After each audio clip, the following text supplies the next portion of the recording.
Inson yuraksiz qancha yashashi mumkin? 5 soniya, 10 soniya yoki 1 daqiqagacha. Lekin bu videoda ko'rib turgan odamingiz yuraksiz naq 555 kun yashagan hisoblanadi.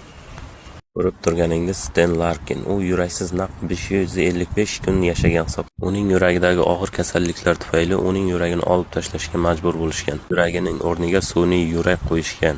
Bu apparatning og'irligi 6 kilogrammgacha yetadi. Ushbu yurak yordamida Sten Larkin kundalik yumushlarni bemalol bajargan va hattoki sport bilan ham shug'ullanib turgan. 555 kundan so'ng esa uning yuragini almashtirib, o'rniga haqiqiy yurakni qo'ygan. Sten Larkin yuraksiz 555 kun yashab, Ginnesning rekordlar kitobiga ham kirgan. Insoniyat kelajagini texnologiyalarsiz tasavvur qilib bo'lmaydi.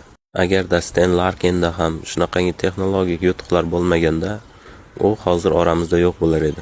Endi sizga savol: agarda sizning ham yuragingizda muammo chiqqanda, o'z hayotingizni qanaqadir apparatga ishongan bo'larmidingiz? Fikrlaringizni kommentariyada yozib qoldiring.